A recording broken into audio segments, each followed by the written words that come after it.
Isang mapagpalang araw po sa inyo, Kuya Bari, at sa lahat ng tagapakinig ng inyong channel. Ako nga po pala si Miguel, kasalukuyang naninirahan dito sa Tanay, Rizal. Ang kwentong nais kong ibahagi po sa inyo ay karanasan namin ng tiyuhin ko na si Papa Reggie. Pangangaso ang ikinabubuhay noon ng tiyuhin ko at ako ang madalas niyang kasama. Bukod kasi sa gusto ko ang kagubatan, ay ako ang paboritong pamangkin ni Papa Reggie. Hindi po naniniwala sa mga pamahiin o kung ano-anong bagay na may kinalaman sa espiritual itong si Papa Reggie. Kahit ang pagsisimba ay hindi po nito ginagawa.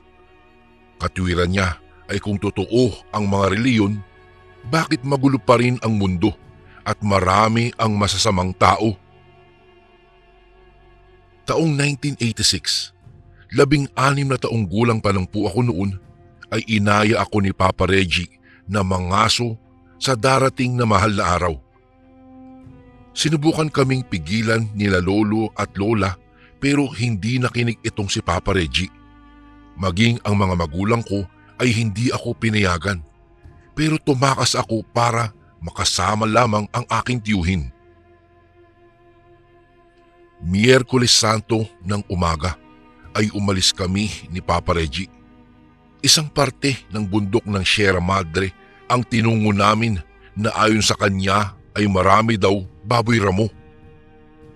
Sa dami po ng bundok at gubat na pinuntahan namin, Kuya Bari, ang bundok na iyon ang nagbigay ng kakaibang kilabot po sa akin. Kasi po, ayon sa mga kwento ng mga matatanda sa lugar namin, kinatatakutan ang parte ng kabundukang iyon dahil sa mga kakaibang nilalang na naninirahan po dito. Pero dahil nga po sa walang paniniwala si Papa Reggie sa mga ganoong kasabihan, ay nadala ako sa lakas ng loob ng aking tiyuhin. Habang papalapit sa bundok, natanaw ko ang isang maliit na kubo. Alam ko pong may tao roon dahil sa usok na nagmumula sa likurang bahagi noon. Nang mapatapat po kami sa kubo, ay nakarinig kami ng mga salitang kakaiba. Hindi na namin iyon maunawaan, pero para itong inaawit ng isang may edad na lalaki at napakabilis ng pagsambit ng bawat salita. Umiling lang po si Papa Reggie habang patawa-tawa at sinabi sa akin, malamang isang antingero ang naroroon na nagsasagawa ng pag-aayuno. Bukas ang mga bintana at pintuan ng kubo, kaya nakita ko ang isang matandang lalaki na nakaupo sa gitna ng kubo. Nakapikit ang mga mata nito at may mga nakasinding kandila sa palibot. May mga kung anong bagay din sa harapan nito na sa tingin ko po ay mga yari sa tanso. Dahil sa kuryosidad, binagalan ko ang paglalakad at pinagmamasdang maigi ang ginagawa ng matanda at napansin kong tila ba nagliliwanag na parang apoy ng kandila ang buong katawan nito. Bigla akong nakaramdam na may kung anong nakatingin sa akin na nasa paligid ng kubo. Noong lingunin ko si Papa Reggie, kumakaway na ito sa akin at pinagmamadali na ako. Hindi ko napansin na malayo na pala ang agwat nito sa akin. Tumakbo ako para maabutan siya. Nagtanong pa ito sa akin kung bakit ako huminto. Umiling ako at sinabing may nakita lamang akong ahas. Pinagmadali na akong maglakad ni Papa Reggie dahil maaaring nauna na raw sa tagpuan namin ang aming mga kasama. Sa aming paglalakad, napansin ko po, Kuya Bari, malalaki na ang mga puno sa dinadaanan namin at medyo masukal na rin dahil sa mga ligaw na damo at halaman. Pagdating namin sa lugar kung saan kami mga ngaso, ay natanaw ko ang isa pang kubo. May 3 kalalakihan roon na nakaupo sa malalaking sanga ng puno at nagkakape. Sila ang mga makakasama namin sa pangangaso. Hindi ko kilala ang mga ito, pero mukhang mababait naman po. Tulad ni Papa Reggie, marahil hindi rin po naniniwala sa mga kasabihan ang mga ito dahil naroon sila upang mangaso. Magtatanghali na nang makarating kami sa lugar kung kaya't naghanda muna kami ng makakain bago sumuong sa kagubatan. Matapos kumain ay nagpahinga lang kami sandali at kaagad din kaming lumakad upang maghanap ng mga lugar na pinamamalagian ng mga baboy ramo. Habang ginagalugad namin ang kagubatan, napansin naming marami ang mga lungga ng bayawak kaya naglagay na rin kami ng mga bitag sa mga iyon. Habang abala ang mga kasamahan namin ni Papa Reggie, isang malaking lubluban ng baboy ramo ang nakita namin. Kaya naman dali-dali silang tinawag ni Papa Reggie upang tulungan siyang maglagay ng bitag din doon. Matapos ang ilang oras na paglalagay ng mga bitag at pain, ay muli kaming bumalik sa kubo. Nang sumapit ang gabi, unti-unti nang lumamig ang paligid. Nanunuot ito sa katawan namin kaya nag-inuman sila Papa Reggie at nagbibidahan pa ang mga ito tungkol sa maaari naming mahuli kinabukasan. Habang nagkakasiyahan sila, ay tumapat naman ako sa apoy ng kalan upang mabawasan ang lamig na aking nararamdaman. Nang makita ako ni Papa Reggie sa ganoong posisyon, ay inalok niya ako ng alak. Alam niyang umiinom na rin ako, kaya hindi na ako tumanggi pa. Nang papaubos na ang isang 4 kantos na iniinom namin, ay nakarinig kami ng huni ng baboy. Sumenya si Papa Reggie na huwag kaming maingay. Nang masigurong malapit lang ang hayop sa aming kubo, ay kaagad na kinuha ng mga kasamahan namin ang kani-kanilang mga sibat at baril, saka muling pinakinggang maigi kung saan nagmumula ang huni. Nang masigurado ang pinagmumula ng huni, ay pinaikutan namin ang lugar. Maingat ang aming mga hakbang papalapit at nang makita namin ang anino ng hayop, sumenyas ang isang kasama namin na sa bilang ng 3 ay sabay-sabay kaming aatake. Isang malakas na iyak ng baboy ang umalingaw-ngaw sa buong kabundukan nang tamaan ito ng 3 sibat. Dali-dali namang tumakbo papalapit si Papa Reggie sa baboy at agad nitong ginilitan ang liig nito. Paglapit namin ay nag-apiran pa nga kami dahil napakalaki po ng baboy ramong nahuli namin, Kuya Bari. Kaagad na pinagtulungang bitbitin ng mga kasamahan namin ang baboy at pagdating sa kubo ay doon namin napansin na tila kakaiba ang balahibo ng hayop. Medyo mapula kasi ang kulay nito na malalaki ang hibla.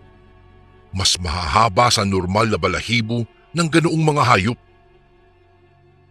Ilang minuto lamang ang lumipas. Habang nililinis ng mga kasamahan namin ang baboy, ay nakarinig na naman kami ng nakakakilabot na angil ng mga hayop sa paligid namin na para bang papalapit sa kinaroroonan namin. Naglalagutukan ang mga tuyong sanga sa buong paligid na animoy mula sa malalaking hayop. Papalapit ng papalapit ang mga huni ng mga ito, kaya kaagad naming dinampot ang mga sibat at baril na nakasandal lamang sa gilid ng kubo.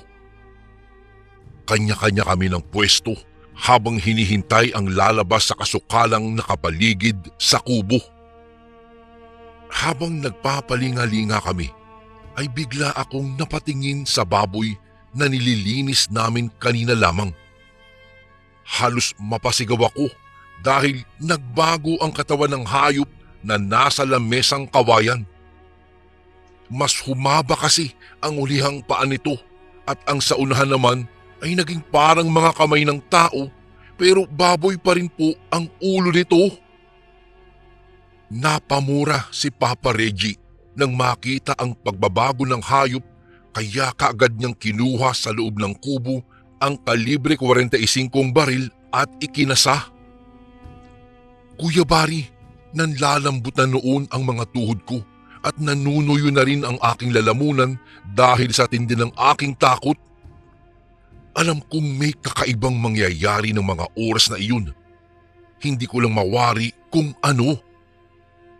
Maya-maya pa, biglang may nagsalita mula sa madilim na bahagi ng kasukalan. Galit na galit ito at nagsabing hindi kami makakalabas ng buhay dahil sa pagpaslang namin sa isa sa mga kasamahan nila. Nanginig na ako noon sa takot at papaiyak na. Isa-isang naglabasan ang mga mapupulang ilaw sa paligid namin hanggang sa dahan-dahang lumitaw ang mga naglalakihang baboy ramo sa paligid ng kubo na may mapupulang mga mata at mga balahibo. Nang ilang di pa na lamang ang layo sa amin ng mga nilalang, ay pumikit na ako at nagdasal. Humingi ako ng tawad sa Diyos at nangakong hindi na kailanman susuway sa mga magulang ko kapag nakaligtas ako sa mga oras na iyon at makauwi ng maayos. Paulit-ulit ko iyong binabanggit sa aking isipan habang hinihintay ang anumang gagawin ng mga nilalang na nakapaligid na sa amin. Kuya Bari, hindi ko na alam kung ilang minuto na akong nakapikit nang bigla na lamang akong nakarinig ng mga ingay na nagpapalipat-lipat sa paligid, kasabay noon ang mga pag-angil ng baboy ramo na may kasamang pag-igik. Nang magmulat ako ng aking mga mata, nakita ko si Papa Reggie at ang mga kasamahan namin na nakatulala lamang. Hawak pa rin nila ang mga sibat at nanlalaki ang mga mata habang nakatitig sa iisang direksyon. Nang lingunin ko ang tinitignan nila, nagulat na lamang ako nang makita ang isang matandang nakikipagpambuno sa mga nilalang. Ang lahat ng lumapit dito ay walang takot na sinusuntok at pagkatapos ay hinahagis lang ng walang kahirap-hirap. Dahil sa kakaibang lakas at liksi ng matanda ay isa-isang nagsiatrasan ang mga nilalang. Nang tumingin ito sa amin, dito ko na naalala na ito yung matandang nadaanan namin na nagdarasal sa kubo. Lumapit ito sa amin at galit na nagtanong kung bakit raw kami naroroon sa ganoong panahon. Hindi raw ba namin alam na delikado na ang parting iyon ng gubat? Tinignan nito ang katawan ng hayop na nasa lamesa bago kami inutusang sunugin iyon at umalis na kaagad sa lugar dahil tiyak daw na babalik pa ang mga nilalang na iyon upang gumanti sa amin. Kuya Bari, gulong-gulo ang isipan naming lahat noon dahil sa mga pangyayari. Nagmamadali naman ang aking tiyuhin at mga kasama namin na kumuha ng panggatong at inilagay iyon sa ilalim ng lamesang kinalalagyan ng kinatay na hayop bago binuhusan ng kerosene at ito'y sinindihan. Habang natutupok ng apoy ang katawan ng hayop, ay lumakad na kami papalayo sa lugar. Mabilis ang aming mga hakbang habang palinga-linga sa paligid. Nasa hulihan naman namin ang matanda na panay rin ang tingin sa paligid habang minamandohan kami kung saan kami dadaan. Pakiramdam ko talaga, Kuya Bari, noon lalabas po ang puso sa dibdib ko dahil sa lakas ng tibok nito at halos hindi ko na rin maramdaman ang tinatapakan ko. Para akong nakalutang sa hangin habang humahakbang. Noong medyo malayo na kami sa lugar ay tinapik ako ng matanda sa balikat at sinabing tuparin ko raw ang aking pangako. Napatingin lang ako dito habang inaalala kong ano ba yung sinabi ko. Maihamaya pa ay naaninag ko na ang kubo ng matanda. Inutos nitong doon muna kami dumiretso at siya na ang bahala sa lahat. Ang mga kasamahan naman namin ni Papa Reggie ay hindi na nagsasalita at nagpapatinood na lamang sa bawat iutos sa amin ng matanda. Hindi pa man kami nakakapanhik sa kubo ay narinig na naman namin ang mga pag-angil sa paligid na sinasabayan ng mga tunog ng mga nababaling tuyong sanga ng kahoy sa paligid.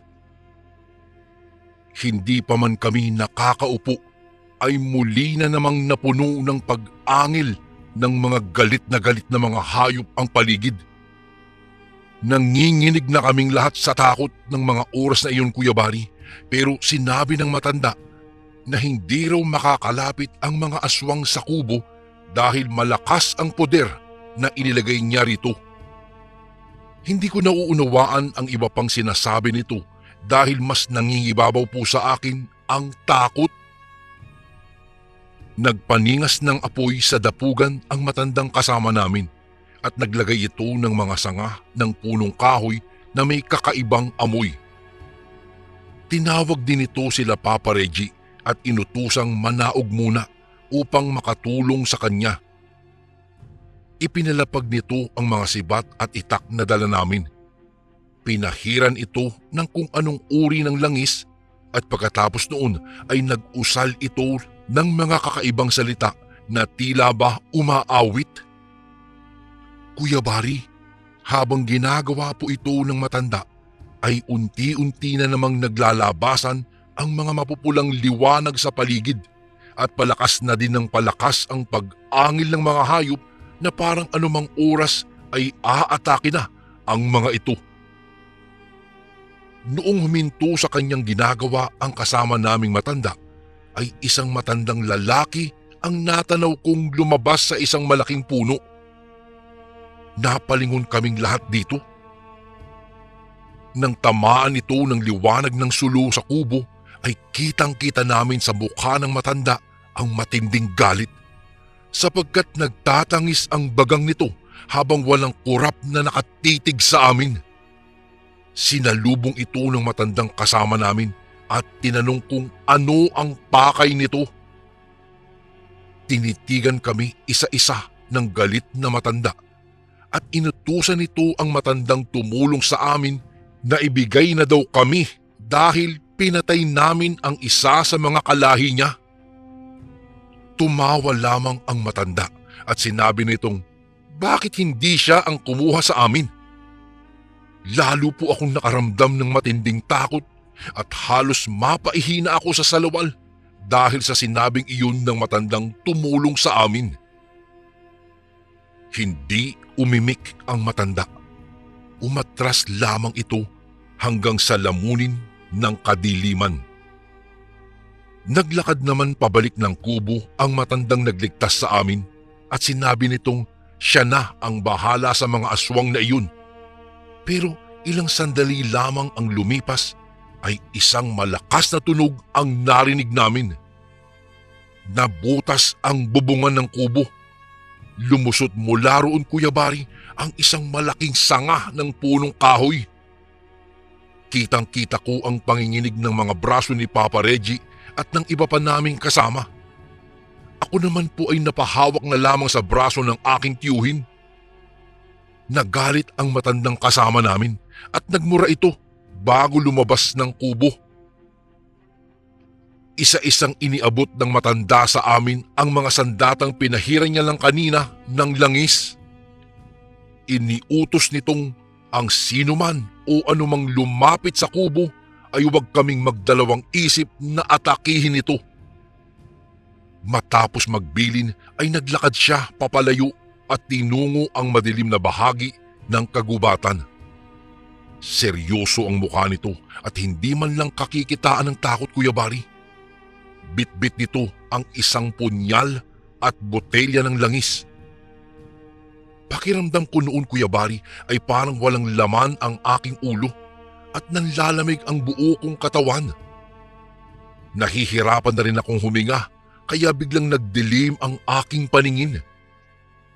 Napansin ng isa naming kasama na namumutla ako kaya inabutan ako nito ng tubig at hinimas-himas ang aking likuran. Dahil sa hindi namin alam kung saan nagtungo ang matandang tumulong sa amin at kung babalik pa ba ito, ay lalabas na sana kami ng kubo para tumakbo papalayo nang bigla kaming nakarinig ng isang malakas na sigaw sa di kalayuan sa kubo na para ba itong nahihirapan at nasasaktan. Alumpihit kaming bumalik sa loob ng kubo at muling naghanap ng mapagtataguan. Maya-maya'y kitang-kita namin ang mapupulang mata ng mga aswang na tila papalapit na naman sa kinalalagyan namin. Dala po ng matinding takot ay isa-isang nawalan ng malay ang mga kasama ko, kabilang na si Papa Reggie. Dahil doon, muli na naman akong pumikit at nagdasal na lamang na sana maligtas kami at makauwi pa ng buhay. Mukha namang dininig ng Diyos ang aking mga dasal dahil biglang tumahimik ang paligid. At nang dahan-dahan akong magmulat, ay wala na ang mapupulang mga mata na kanina lang ay papalapit sa kubong kinalalagyan namin. Napasandal na lang ako sa dingding ng kubo at napabuntong hininga. Ramdam ko pa rin ang malakas na tibok ng aking puso at panghihina ng mga tuhod, pero pilit kong nilabanan ang aking takot. Nang magbalik po ang matanda, ay gulat na gulat ako dahil punong-puno ng dugo ang buong katawan nito at sinabi sa akin na wala na ang mga humahabol sa amin. Hindi na rin daw maglalakas ng loob ang sinuman sa mga kalahi nito na paghigantihan ang sinuman sa amin dahil siya raw ang papatay sa mga ito. Sa sinabing iyon ng matanda, Kuya Bari, ay tuluyan ng nagdilim ang paningin ko at nawalan ng malay. Nang muli akong magmulat ng mga mata, ay mataas na ang sikat ng araw. Nakita kong nakaupo na sa hapag sila Papa Reggie at kausap ang matandang nagpakilala bilang Tata Rogelio. Sa pagkakatanda ko, Kuya Bari, kilala sa lugar namin ang isang matandang ermitanyo na nagngangalang Rogelio. Ayon sa ilang matatanda sa amin, ay kilala ang matandang ito bilang tagatugis ng mga aswang at masasamang elemento. Lagpas na raw 100 taon ang edad nito, ngunit kaharap namin ng mga oras na iyon ay tila ba nasa edad 50 hanggang 70 lang kung titignan. Hindi ko sukat akalaing may katotohanan pala ang mga kwento ng mga kababaryo namin tungkol sa matandang ermitanyo sa bundok ng Sierra Madre. Habang humihigop kami ng mainit na kape, ay nagkwento si Tata Rogelio sa amin. Ayon sa kanya, ang mga nakaharap daw namin kagabi ay ang tribo ng mga aswang na tinatawag na Harimodon. Isa raw itong matandang uri ng aswang na nag-aanyong baboy at may matataas na kaalaman sa sinaunang aral ng espiritual ng Pilipinas.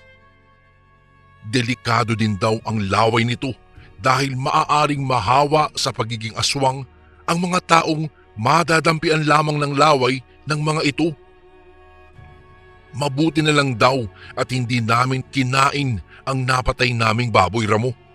Dahil kapag ka nagkaganoon ay hindi na kami malulunasan at mananatili na kaming aswang na Harimodon. Tuwing darating din daw ang mahal na araw, ay nagtitipon-tipon ang mga Harimodon upang magsagawa ng isang ritual kung saan ay pinalalakas nito ang kanilang kapangyarihan at mga tangang gamit o anting-anting. Matapos naming magkape, ay nagpaalam na kami kay Tata Rogelio. Itinuro sa amin ng matanda ang pinakamabilis na daan pabalik sa baryo. Habang naglalakad kami, ay walang umiimik ni isa man sa amin at pawang mga seryoso ang mga itsura na diretso lamang ang tingin.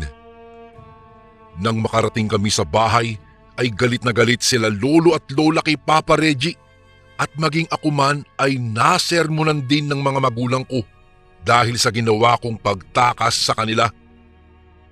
Humingi naman po ako ng tawad sa aking ginawa at nangakong hinding-hindi na ito uulitin pa. Kuya Bari, magmula po noon ay tumigil na sa pangangaso si Papa Reggie at naging palasimba rin ito at tuwing mahal na araw ay dumadayo pa siya sa bundok Banahaw para mamanata. Dito na niya nakilala ang isang antingero na siya namang nag-impluwensya sa kanya upang pasukin ang mundo ng espiritual hanggang sa magdesisyon siyang maging isang albularyo. Sino ang mag-aakalang ang isang kagaya ni Papa Reggie ay mapapasok sa isang gawaing hindi naman niya pinaniniwalaan at mariing tinututulan noon? Naging porsigido ang tiyuhin ko hanggang sa maging bihasa siya sa lihim ng karunungan. Sa ngayon, Kuya Bari, ay isa ng manggagamot si Papa Reggie. Madalas pa rin akong sumasama sa kanya, lalong-lalo na sa mga gamutan. At dahil sa pagiging malapit ko sa kanya, natututunan ko na rin kahit papaano po ang panggagamot gamit ang lihim na karunungan. Kuya Bari, hanggang dito na lang po ang aking kwento sa ngayon. Ang susunod ko namang ibabahagi ay ang mga karanasan namin ni Papa Reggie sa espiritual na gamutan. Maraming salamat po sa pagbabasa ng aking kwento. Sana ay may mapulot na aral ang mga makikinig nito. Pagpalain nawa tayo ng Amang may likha. Lubos na gumagalang, Miguel.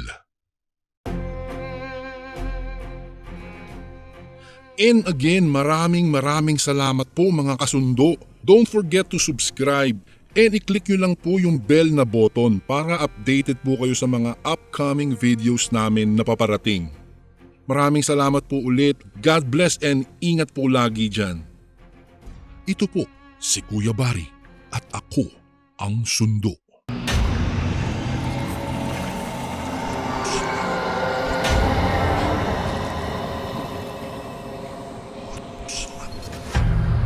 Ang sundo.